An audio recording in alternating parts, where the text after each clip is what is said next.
Assalamualaikum warahmatullahi wabarakatuh. Perkenalkan, nama saya Dice Fadiana dengan NIM 23401144. Saya akan mempresentasikan pembahasan mengenai strategi bisnis pengembangan UMKM studi kasus pada Bakpia Wong Keraton Jogja. Dalam presentasi ini, saya akan menguraikan strategi-strategi yang dapat diterapkan untuk mengembangkan usaha mikro, kecil, dan menengah dengan fokus pada analisis kasus Bakpia Wong Keraton Jogja sebagai contoh nyata.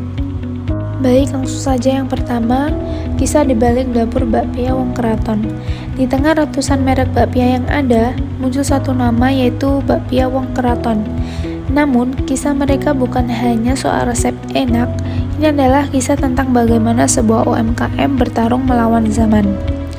Mengenai analisis faktor internal dan eksternal, Bakpia Wong Keraton memiliki kekuatan pada kualitas rasa yang autentik dan lokasi yang sangat strategis.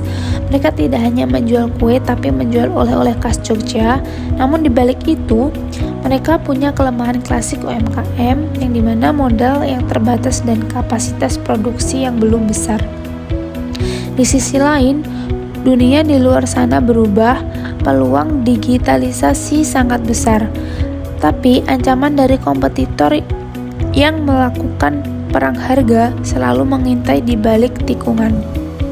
Baik, untuk yang selanjutnya, pada analisis SWOT UMKM Bakpia Wong Keraton Yogyakarta. Untuk analisis yang pertama mengenai kekuatan, Bakpia Wong Keraton mempunyai kualitas produk konsisten dan rasa autentik, dan juga lokasi sangat strategis di kawasan wisata, dan juga inovasi varian rasa yang terus berkembang. Untuk yang kedua, analisis kelemahan. Bakpia Wong Keraton mempunyai keterbatasan kapasitas produksi, keterbatasan modal untuk pengembangan usaha, dan juga akses pembiayaan yang masih sulit. Untuk analisis yang ketiga, peluang, yang dimana ada peluang tren digitalisasi dan penggunaan e-commerce, meningkatnya permintaan produk kuliner lokal, dan dukungan pemerintah dan komunitas untuk UMKM.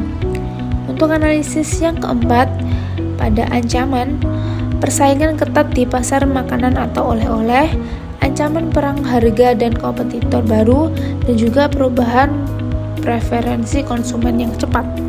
Jadi, dari analisis SWOT tadi dapat ditarik kesimpulan mengenai rumusan strategi bersaing.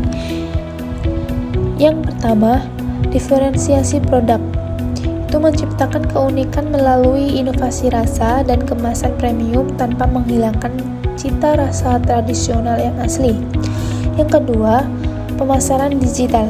Memperluas jangkauan pasar secara nasional melalui optimalisasi media sosial dan marketplace.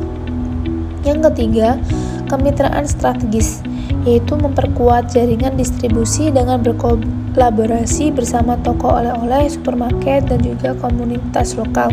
Yang terakhir, yang keempat, efisiensi berbasis teknologi dengan menggunakan sistem informasi digital untuk mengelola stok dan produksi guna menekan biaya operasional.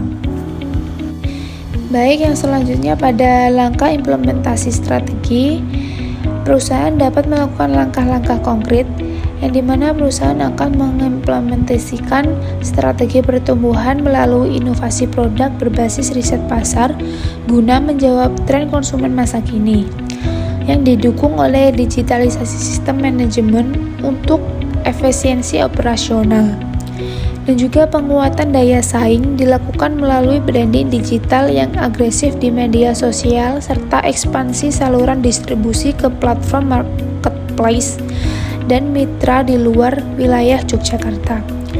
Seluruh langkah ini dibarengi dengan perkembangan kompetensi SDM secara berkelanjutan dan evaluasi kinerja berkala untuk memastikan strategi tetap relevan dengan dinamika pasar.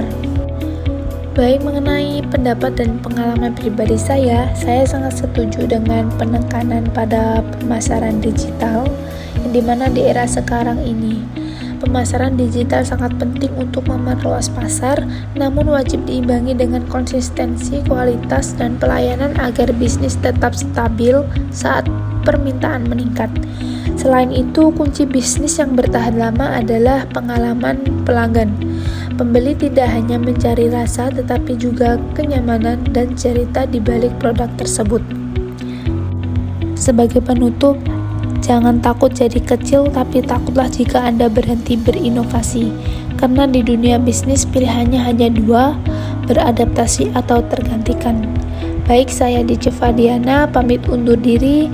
Kurang lebihnya saya mohon maaf. Wassalamualaikum warahmatullahi wabarakatuh.